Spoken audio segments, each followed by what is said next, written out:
Elle l'appelait sa fille. Mais en secret, elle préparait sa chute, jusqu'à ce qu'un secret bien caché vienne tout bouleverser.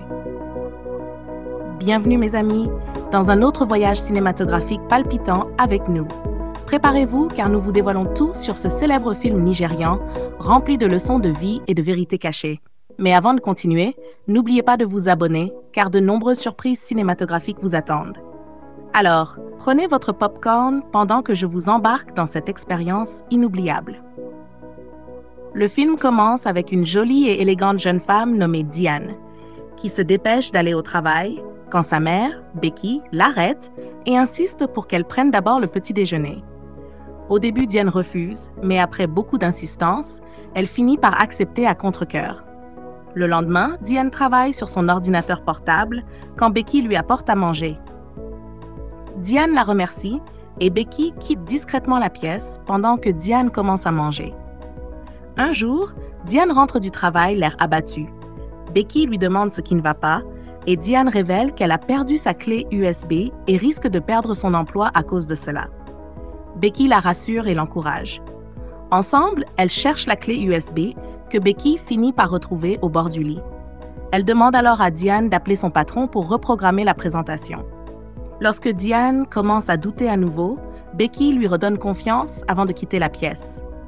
Peu après, le petit ami de Diane, Eric, vient lui rendre visite. Elle n'est pas à la maison, mais Becky l'accueille et lui offre une boisson. Plus tard, Diane et Eric s'installent dans le salon, profitant de leur moment ensemble. Eric complimente Becky pendant qu'il regarde la télévision. Mais voici le rebondissement. Qui est vraiment Becky et quel est son véritable plan? Un matin, une belle femme nommée Jess est vue marchant nerveusement au bord de la route. Sa voiture est en panne. Par hasard, Eric, sur le point de sortir, se fait bloquer par sa voiture. Il descend pour l'aider et après avoir réparé la voiture, elle se présente comme Jess en lui tenant un peu trop longtemps la main. Puis, ils se séparent. Peu de temps après, Jess rend visite à Eric avec de la nourriture et des cadeaux, son plat préféré, étonnamment. Eric lui demande comment elle savait et elle plaisante en disant qu'elle a deviné. Pendant qu'Eric entre chercher des assiettes, Jess le regarde avec désir. Après avoir mangé, elle débarrasse, le séduit, l'embrasse et ils couchent ensemble. Le lendemain, Jess revient chez Eric, disant qu'elle s'ennuyait et qu'elle ne pouvait pas arrêter de penser à lui. Dans le feu de l'action, Eric lui avoue qu'il avait aussi rêvé d'elle. Ils s'embrassent et refont l'amour. Plus tard, Diane rentre du travail et est accueillie par Becky. En discutant, Becky lui demande quand elle et Eric comptent se marier. Diane répond « l'année prochaine ». Becky semble surprise, mais Diane lui explique que l'année prochaine, c'est dans quelques mois. Puis, elle s'en va. Un jour, Eric attend Diane devant chez elle. Elle le rejoint et alors qu'il s'apprête à partir, elle mentionne en passant qu'elle a visité son appartement la veille et rencontré Jess, qui s'est présentée comme sa chef de projet. Eric, visiblement troublé, bafouille en demandant ce qu'elle veut dire. Diane dit que Jess a l'air gentille et ils partent ensemble. Diane s'apprête-t-elle à entrer, sans le savoir, dans une histoire de cœur soigneusement manipulée. Le lendemain, Eric confronte Jess avec colère, lui reprochant d'avoir dit à Diane qu'ils étaient collègues et lui demande comment elle est entrée dans son appartement. Jess avoue qu'elle a fait un double des clés. Furieux, Eric exige qu'elle les rende et lui ordonne de partir. Jess refuse et claque la porte. Et vous, chers spectateurs, que feriez-vous à la place de Diane? Feriez-vous confiance à Eric ou commenceriez-vous à creuser plus profondément? Dites-le nous en commentaire. Un matin, alors que Diane se préparait à sortir avec Eric, Becky entra dans sa chambre avec un gâteau d'anniversaire à la main, chantant et lui souhaitant un joyeux anniversaire. Elles se prirent dans les bras chaleureusement et Becky profita de ce moment pour lui donner des nouvelles de sa ferme. Plus tard dans la journée, Diane faisait les 100 pas dans le salon, tentant de joindre Eric au téléphone, mais son numéro ne passait pas. Elle décida alors d'aller fêter son anniversaire chez lui. Peu après, Diane revint dans sa chambre en larmes. Becky entra et lui demanda ce qui n'allait pas. Diane lui révéla qu'elle avait vu Eric trop proche d'une autre femme chez lui. Il l'avait trompée. Becky la consola et lui promit qu'elle s'occuperait d'Eric elle-même. Le lendemain, Eric se rendit chez Diane pour s'excuser de ce qui s'était passé. Il prétendit que Jess avait l'habitude de s'habiller de façon provocante, même au travail. Après de nombreuses supplications et justifications, Diane finit par lui pardonner. Mais vous, chers amis, pensez-vous que cette excuse est suffisante ou bien Diane est-elle trop indulgente? Plus tard dans la journée, lorsque Eric rentra chez lui, il fut surpris de voir Jess déjà là, en train de dresser la table, mais cette fois avec une toute autre intention. Bien qu'il lui ait interdit de revenir, Jess lui remit un document affirmant qu'elle était enceinte de lui. Furieux, Eric lui dit d'aller voir le véritable père de l'enfant. Mais Jess insista que c'était bien lui et le menaça de tout révéler au travail. Ébranlé, Eric la supplia de lui laisser un peu de temps pour réfléchir. Jess accepta, mais lui donna une semaine pour prendre une décision. Un jour, Jess appela Eric pour lui rappeler leur rendez-vous de maternité. Eric, agacé, raccrocha. Jess appela alors quelqu'un d'autre. Quelques instants plus tard, un jeune homme séduisant nommé Martin arriva chez elle et fut impressionné par la transformation de l'appartement. En grignotant des fruits ensemble, Martin annonça qu'il allait bientôt partir s'installer au Canada. Jess fut surprise, mais il lui promit de l'aider à s'y installer elle aussi. Ils passèrent un bon moment ensemble. Le lendemain, Martin était au téléphone quand Jess descendit chercher de l'eau. Il changea aussitôt de conversation. Lorsqu'elle lui demanda avec qui il parlait, il mentit en disant que c'était son agent de voyage. Jess sourit et l'embrassa, mais son langage corporel trahissait un certain malaise. Cette nuit-là, pendant que Martin dormait, Jess déverrouilla son téléphone avec la reconnaissance faciale. Elle alla dans le salon et appela la fiancée de Martin, Daniela, lui disant que Martin était actuellement dans son lit. Elle l'accusa de vouloir voler les hommes des autres. Jess retourna ensuite dans la chambre, prit un selfie avec Martin endormi et l'envoya à Daniela. Le lendemain matin, Martin descendit furieux. Il cria sur Jess pour ce qu'elle avait fait. Jess lui dit qu'elle avait entendu toutes ses conversations avec Daniela et avait fait semblant de dormir. Elle exigea qu'il annule ses fiançailles et qu'il fasse d'elle sa sugar mommy, affirmant qu'il était trop fauché pour épouser Daniela. Martin partit furieux en disant qu'il en avait fini, pendant que Jess riait. Plus tard, alors que Martin faisait ses valises pour quitter la maison de Jess, elle essaya de le manipuler pour qu'il rompe avec sa fiancée.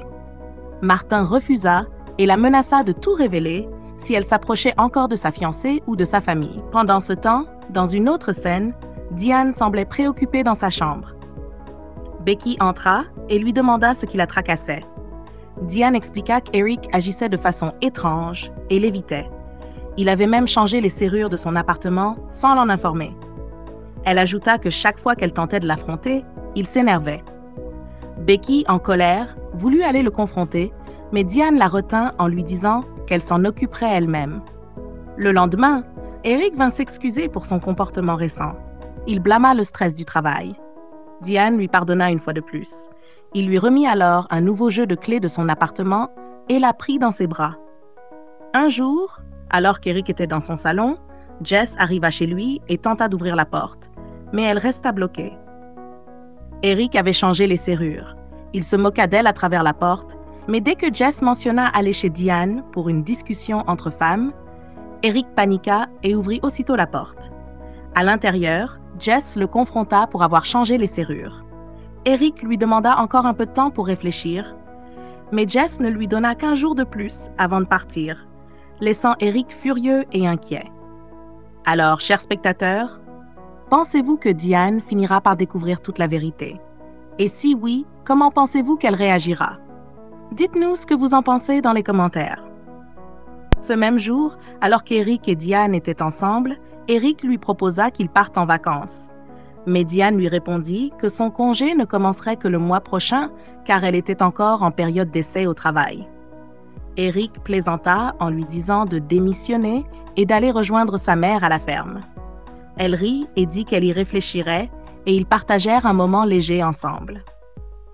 Plus tard, Diane et Becky étaient dans le salon lorsque Becky annonça à Diane qu'elle allait lui offrir une nouvelle Mercedes-Benz car sa voiture actuelle était défectueuse. Diane la remercia et lui parla aussi de son projet de partir en week-end avec Eric. Le lendemain, Eric descendait les escaliers quand il trébucha sur des cartons et tomba. Soudain, Jess sortit d'une des pièces. Eric fut choqué de la voir dans son appartement et lui demanda comment elle était entrée. Jess lui répondit avec assurance que même s'il changeait les serrures 100 fois, elle trouverait toujours un moyen de rentrer.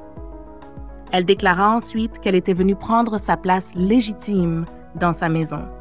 Quand Eric tenta d'appeler la police, Jess le défia aussi de leur expliquer comment il avait refusé d'assumer ses responsabilités après l'avoir mise enceinte. Eric était anéanti. Mais est-ce que les choses pourraient encore empirer pour Eric? Vous n'êtes pas prêts pour ce qui arrive ensuite. Le jour suivant, on vit Eric allongé, l'air profondément troublé. Pendant ce temps, Diane était dans sa chambre en pleurs. Elle cria de frustration, ce qui fit accourir Becky, inquiète. Diane, en sanglots, lui confia qu'Eric attendait un enfant avec une autre femme. Becky fut bouleversée par cette nouvelle choquante et tenta immédiatement de la consoler. Mais voici venir le rebondissement le plus inattendu. Un jour, Eric se rendit chez Diane. En approchant, il surprit une conversation entre Jess et la mère de Diane, Becky. Elle complotait pour le monter contre Diane.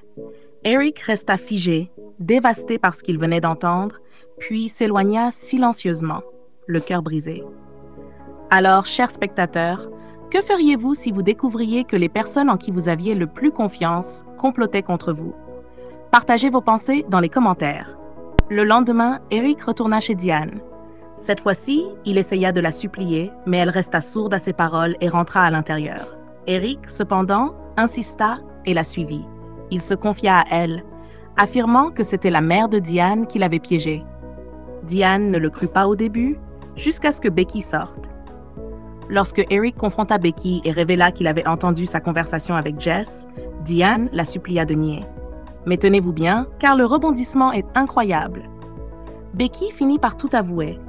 Elle révéla à Diane qu'elle n'était pas sa mère biologique et que sa vraie mère était morte il y a 20 ans. Elle expliqua qu'elle n'avait élevé Diane que pour se venger de ce que ses parents biologiques lui avaient fait. Un flashback suivit. Plus jeune, le père de Diane, Prince Will, avait nié avoir mis Becky enceinte. Il lui avait dit que sa fiancée attendait déjà un enfant de lui et lui avait ordonné d'avorter. Becky avait juré qu'elle se vengerait un jour. Plus tard, on la vit allongée, souffrante, tenant son ventre pendant qu'une amie lui apportait du thé. Becky maudit Prince Will, le tenant responsable des complications qui l'avaient rendu stérile. Un jour, l'amie de Becky lui rendit visite et lui demanda pourquoi elle avait accepté d'élever la fille de Prince Will. Becky répondit que cela lui donnait tout le temps nécessaire pour planifier sa vengeance. Elle révéla aussi que Prince Will lui avait autrefois demandé sa main. Elle confessa ensuite l'avoir empoisonné et regardé mourir. De retour au présent, Diane traita Becky de diabolique. Becky avoua ensuite avoir également causé tous les problèmes que Diane avait rencontrés au travail. Brisée et bouleversée, Diane fondit en larmes pendant qu'Eric la consolait et l'éloignait de là. Ce même jour, Becky et Jess se réjouissaient de leur succès à détruire la vie de Diane. Becky assura à Jess qu'une fois Diane complètement évincée, Eric reviendrait vers elle et l'épouserait. Peu après, la police arriva et arrêta Becky pour son implication dans la mort de Prince Will. Le jour suivant, Eric retrouva Diane et s'excusa pour tout ce qui s'était passé. Il lui demanda une nouvelle chance, espérant qu'ils pourraient retrouver ce qu'ils avaient autrefois. Lorsque Diane lui parla de Jess et de la grossesse, Eric lui répondit qu'il assumerait l'enfant, mais qu'il n'avait aucune intention d'être avec Jess. Diane, cependant, refusa sa proposition, affirmant qu'elle ne voulait plus revivre une telle douleur. La leçon morale de ce film est la suivante. Tout le monde dans la famille ne vous aime pas forcément. La trahison vient souvent des personnes les plus proches. Mais la guérison commence lorsque vous choisissez de penser à vous-même et de vous éloigner de ce qui vous fait mal. Faites attention à qui vous confiez votre cœur, votre foyer et votre vie. Et voilà, chers amis, merci de nous avoir accompagnés dans cet épisode palpitant. N'oubliez pas de vous abonner et d'activer la cloche de notification pour ne rien manquer de nos prochaines histoires captivantes. À très bientôt, au revoir!